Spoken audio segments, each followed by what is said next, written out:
Welcome to the course of Applied Elasticity. Myself Dr. Shoham Raichaudhuri, faculty member from the School of Mechanical Sciences, IIT Bhubaneswar. So, in this course we are going to talk about the theory of elasticity followed by different applications in the mechanical engineering domain. So, elasticity is the property of a material due to which the material is getting restored back to its original or initial configuration upon removal of the loading or the external forces acting on it which was causing its deformation. So, once we are removing the load, the material is coming back to its original configuration. This particular property is called the elasticity. Now, in the mechanical engineering domain, there are various applications, various problems which can be solved with the help of theory of elasticity. Now, what are some such problems which we will be discussing in this course? So, design and analysis of different load bearing machine components, different thermomechanical problems in which along with the mechanical stresses, thermal stresses are also present. Contact stress problems for different indented geometries. The fracture mechanics problem which deals with the initiation and propagation of the cracks in different machine components. So, these are different set of problems which can be solved with the help of theory of elasticity. Now, solution of any of this problem basically involves the formulation of field equations of elasticity. There exist 15 field equations of elasticity which are required to be solved with the help of suitable available boundary conditions that we will be discussing. Now, before going into the theory, we will first have some discussion on the mathematical preliminaries related to tensor algebra and tensor calculus, which will be used often in this particular course. So, in the elasticity formulation, various quantities are involved which are either scalars or vectors or tensors of different orders, such as if you talk about the scalar quantities, we will come across the quantities like potential energy, the strain energy stored within the elastic body due to its deformation, the total work done by all the external forces acting on the body. These are all possible scalar quantities with which we will be coming across during this course. Similarly, there are different vector quantities mostly related to the kinematics of deformation, such as position vector, velocity vector, acceleration vector, angular velocity vector, angular acceleration vector or displacement vector. Or we can also have the force vector or surface traction vectors. These are the vector quantities related to the elasticity problems. We may also have some tensor quantities like stress and strains, which are second order tensors. They cannot be defined like a vector because these are associated with a plane, and on the plane there are different directions available along which we will be defining the stress and strain components. Thus, they cannot be expressed as vector quantities. So, these are second order tensor quantities. Now, if we want to relate the stress and strain tensors, that can be done by a fourth order tensor which is called elastic stiffness tensor, which describes the material behavior. Material constitutive behavior is described by this fourth order elastic stiffness tensor. So, we can see there are various types of quantities which we will be coming across within our discussion on elasticity, which are either scalar or vector or tensors of different orders. Thus, it is important to have an idea regarding these different order tensors and the various operations that we need to perform on these tensor quantities during this particular course. And also, it is important or it is convenient to use the tensor indicial notations for expressing all the field equations of elasticity, because the initial notation should be independent of the coordinate systems, whether we are using rectangular Cartesian coordinate or polar coordinate. Irrespective of that, the field equations will remain same if we are writing them in terms of the tensor initial notations. So, first we are going to talk about the basic introduction to scalar, vector and tensors. Now, what is a scalar quantity? Scalar quantities are just having a magnitude, not having any direction. These are also termed as zeroth order tensors, and it is independent. The magnitude of the scalar quantity is independent to the choice of the reference frame or the coordinate system. Now, after scalar, if we proceed for vector, that is known as first order tensor, which is having magnitude as well as direction. Now, any vector can be written in terms of its components. All the components of a vector depends on the choice of the reference frame. However, the overall magnitude of the vector is independent to the choice of the coordinate system. So, you can consider a vector. So, let us say x y is one choice of coordinate frame and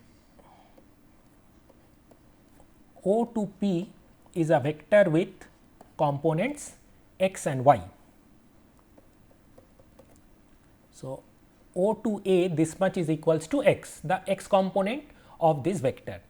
Now, instead of x y, if you go for another choice of the reference frame,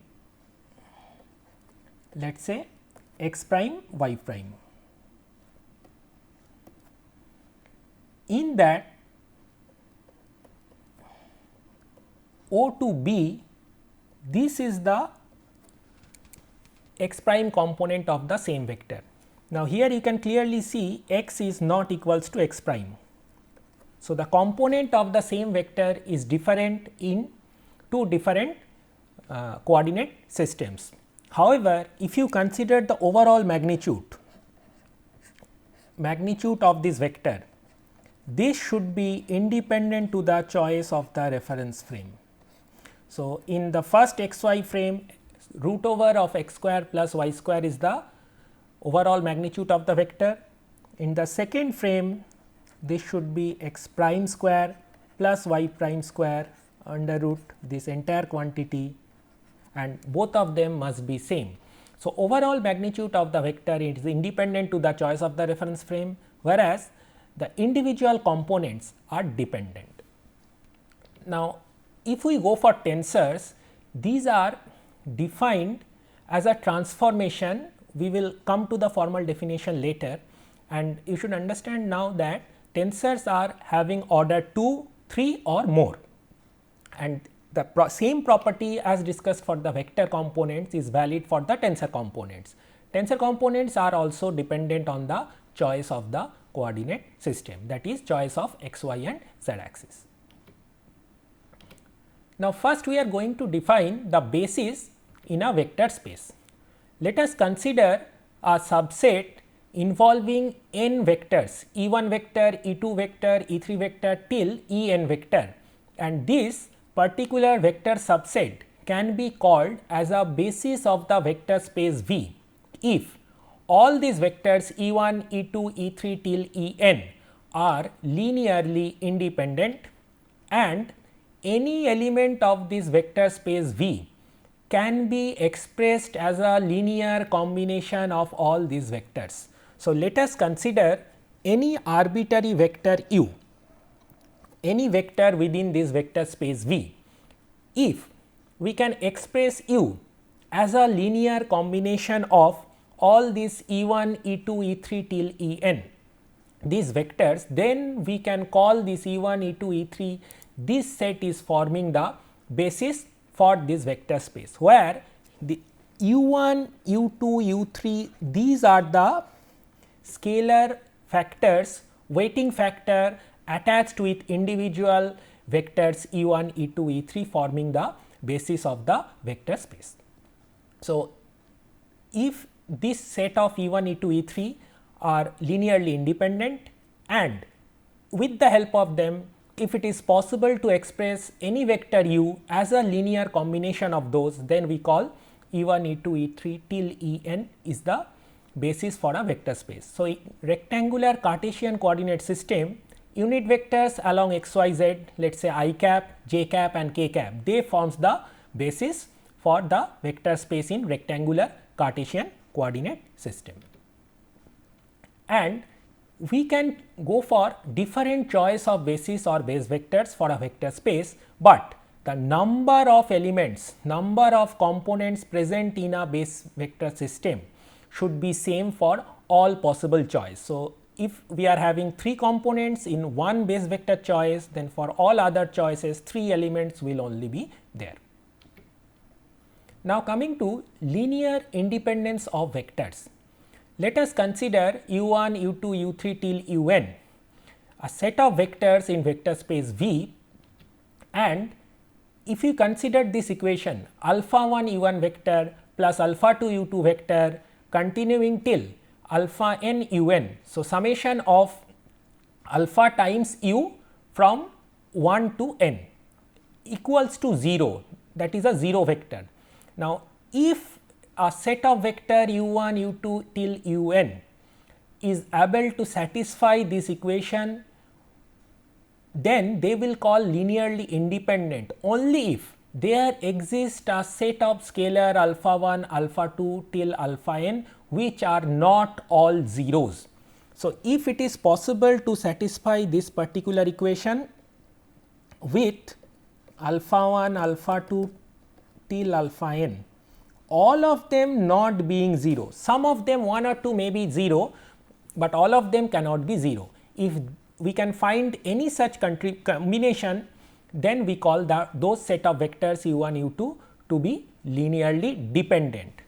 On the other hand, if this equation can only be satisfied with the help of alpha 1, alpha 2, alpha 3 till alpha n, all these scalars being 0, then in such condition we call those vectors to be linearly independent. A set of vectors to be linearly independent, this equation can be satisfied with all 0 values of alpha I coefficients for the case of linearly independent vectors.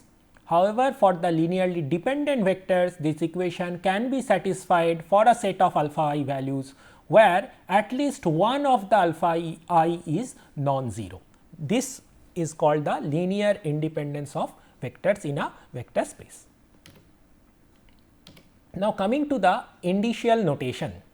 So, normally the previous expressions what we have written, that is u vector is u1 e1 vector plus u2 e2 vector and so on, that can be represented with the help of a summation sign, and summation is always assumed over a repeating index. So, if you consider this equation, dot product of 2 vectors a and b. So, dot product of 2 vector will be a scalar which is defined as s here. So, s equals to a dot b. So, we can expand this with the help of vector components of vector a and b. So, let us say a1, a2, a3 are the components of a vector, b1, b2, b3 are the components of b vector. So, we can expand this dot product as a1 b1 plus a2 b2 plus a3 b3. Now, it can be written as a summation of ai bi, where I is varying from 1 to 3. So, with the help of this summation convention, instead of writing all those components individually with this plus sign, we can write it using a single term with the help of this summation sign. Now, here you can see I is a repeated index, it is appearing twice. So, summation is always assumed over repeated index. This is named as a dummy index. So, I is called dummy index, which is repeated once, appearing twice in the equation or repeated once, and this number, this name I is just a dummy one. Instead of writing this in terms of I, we can write in terms of some other index, let us say j. So, we can write this as summation j from j equals to 1 to 3 a j b j. So, in that case j is the dummy index, summation is assumed over j. So, this name is arbitrary. If it is repeated once, then we call that to be a dummy index. So, any index which is being repeated once is called a dummy index, and using the summation convention S equals to summation I 1 to 3 a I b I can be just written as a I b I. We can drop this summation sign for the case of repeated dummy index. So, this is called the Einstein summation convention. So, S equals to a I b I basically refers to summation of a I b I over dummy index I, and this index I can appear only twice, it can be repeated once, not more than that. In any tensorial expression, we cannot have an index appearing more than twice. So, that cannot define the summation convention. Now, apart from the dummy index, we also have something called free index.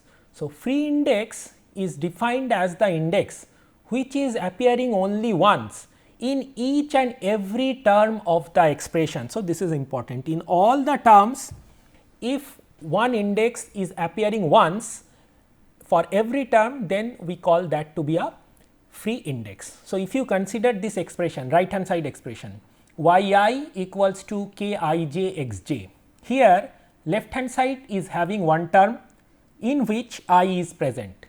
Right hand side is also having one term k I j x j where I is present once, whereas j is present twice in this particular term.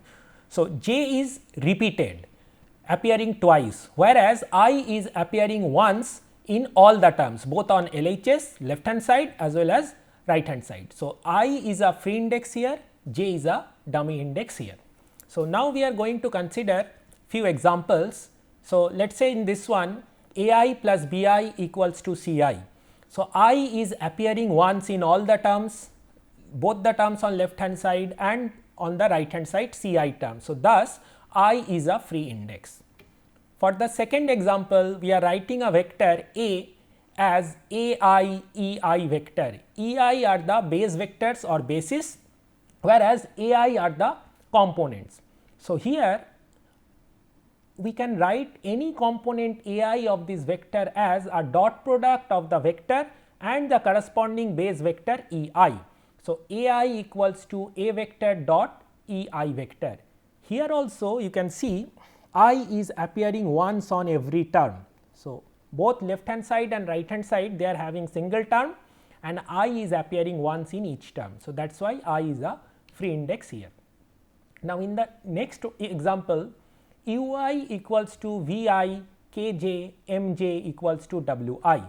Here I is appearing once in every term and j is appearing twice in one particular term. So, as j is appearing twice or repeated, that is dummy index, whereas I appearing once in every term makes I to be a free index. If you consider next example, T I j equals to A I m b m j. So, here T I j is a second order tensor. So, I is appearing once in left hand side, appearing once on right hand side. Similarly, j is also appearing once on left hand side, once on right hand side term. So, both I and j are free index here. However, m is a dummy index because m is repeated twice on only one term of the right hand side, it is not appearing on the left hand side term. So, in this expression we are having two free indices I and j, and m is the dummy index. Now, in any indicial expression, if we have p number of free indices, then that particular indicial expression is the condensed form of 3 to the power p equations. For example, if you take the first one, here we have only one free index I. So, P equals to 1, number of free index is 1. So, this is condensed form of 3 equations like A 1 plus B 1 equals to C 1, A 2 plus B 2 equals to C 2, A 3 plus B 3 equals to C 3.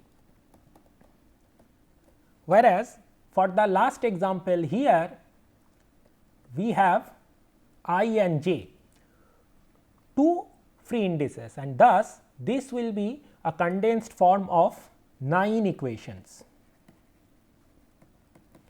So, depending on the number of free indices present in the expression, we can expand and find out the total number of expressions which are represented by using this single indicial expression. Now, coming to the concept of Kronecker delta, this is basically the elements of an identity matrix which is having 0 at all non-diagonal terms and 1 at diagonal locations. So, delta I j is equals to 1 if I equals to j, that is at the diagonal locations, delta I j equals to 0 if I is not equals to j, that is at the non-diagonal locations.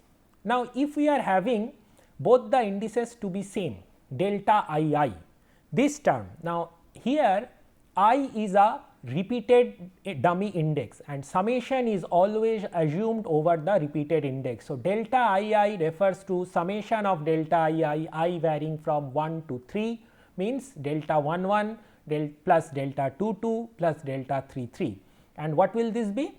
This is equals to 3, each of them, all these individual terms are equals to 1, 3 different diagonal terms. So, delta I, this quantity is equals to 3. Now, if we are multiplying this Kronecker delta I j with any vector component A j, that will result A I, the ith component of the vector. So, here what happens is whenever you are multiplying delta I j with any vector, the I is replaced with j in these vector indices. Same happens for the case of multiplication of Kronecker delta with a tensor quantity. Delta L k I k multiplied with T k j. So, for this case k is replaced with I and this results a tensor with I j subscripts. So, this I and k, these two are same, then only delta I j will be unity 1, for rest of the cases this is 0. So, thus we are having T I j here, k is replaced with the help of I in the tensor component. Now, if you multiply different Kronecker delta with different indices, delta I j, delta k j, delta k l. So, if you first multiply first two, that will give you delta I k, j is replaced with I. Now, if you multiply these two, then k will be replaced with I and this will result delta I l. So, with the help of Kronecker delta we can simplify the vectors and tensor components.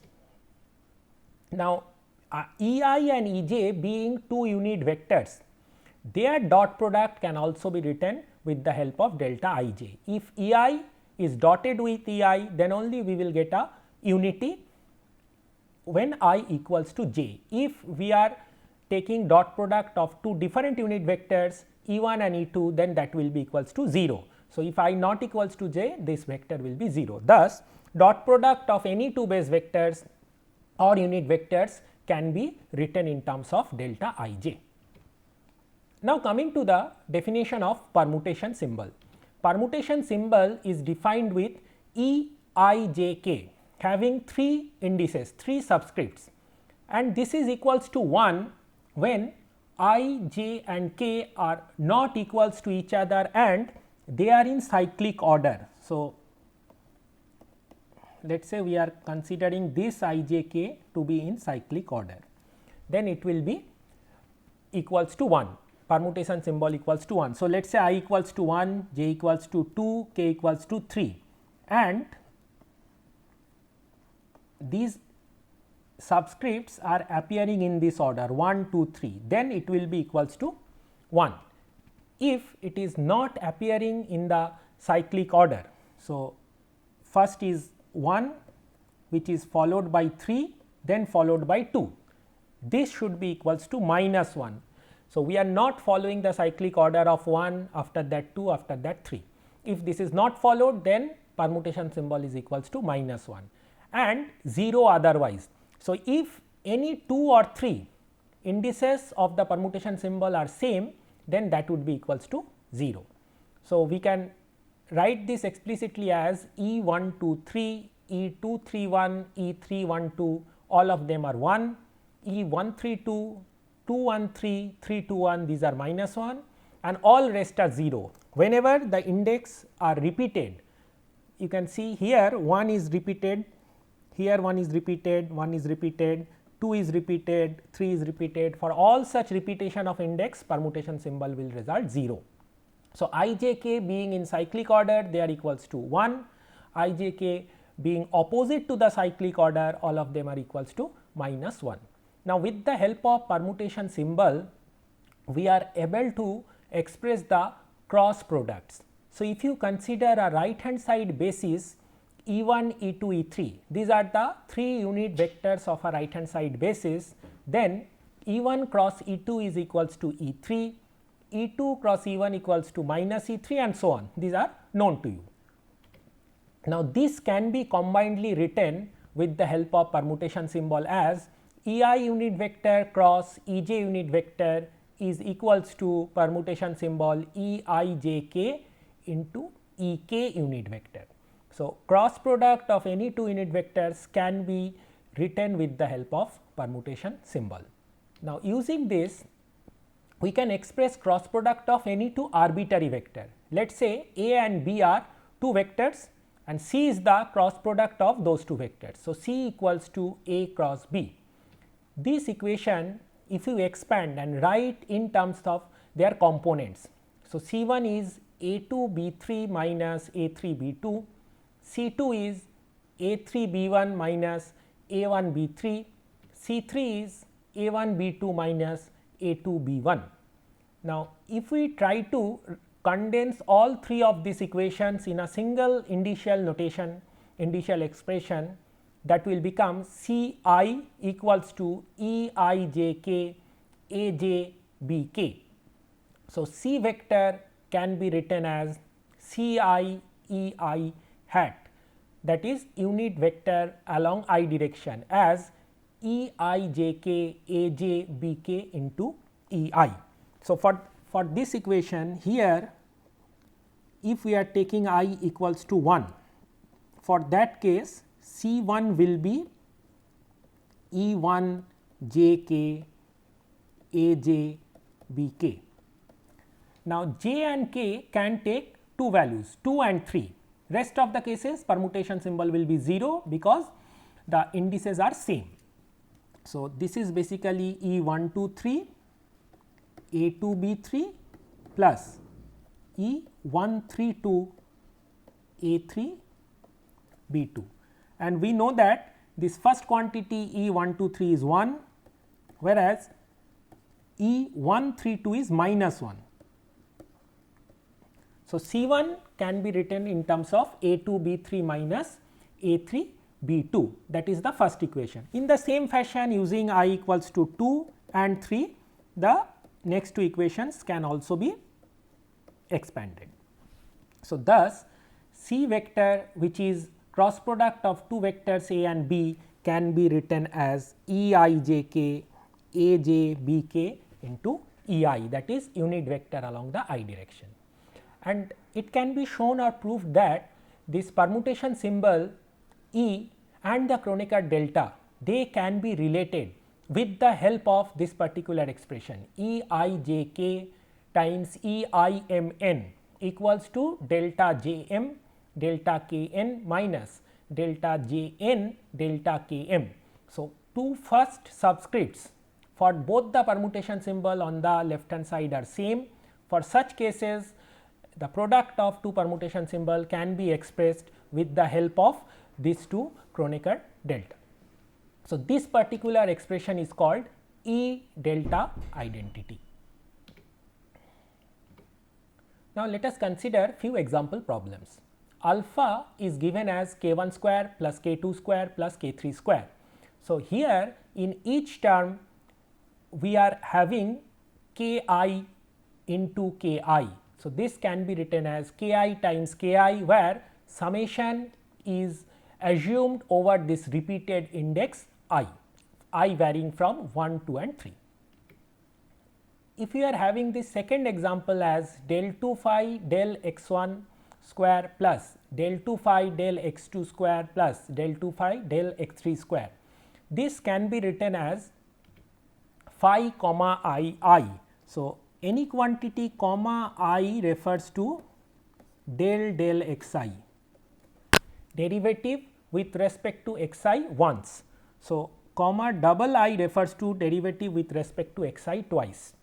So, here such examples, such expressions can be written in terms of phi comma I equals to 0. Now, coming to third one, a scalar alpha is considered which is A dot B cross C.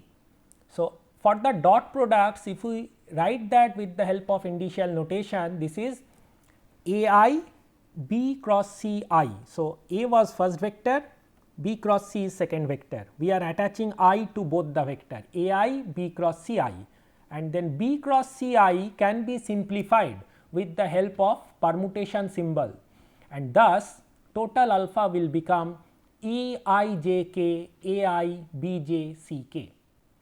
Similarly, if you consider the next example, alpha equals to A cross B dot C cross D. So, this is dot product of two vectors, this is first vector A cross B, this is second vector. So, any dot product can be written as I component of first vector into I component of second vector, A cross B I, C cross D I, and both of them can be expanded with the help of two permutation symbols. So, first one A cross B is written as E I j k A j B k, whereas second one C cross D I is once again written as E I M N C M D N. Note that for the while expanding the first term, we had already used j and k, these two dummy indices. Thus, j and k cannot be repeated for expanding the second cross product. So, here two new indices m and n are used. First one is E I j k, second one is also E I j k, that is not allowed. The name of dummy indices for the second term must be different than the dummy indices coming due to the first term. So, you can use any letter, but not the same which was already used. Now, if you consider the determinant of any matrix A, determinant of A I j k, I j are the matrix components.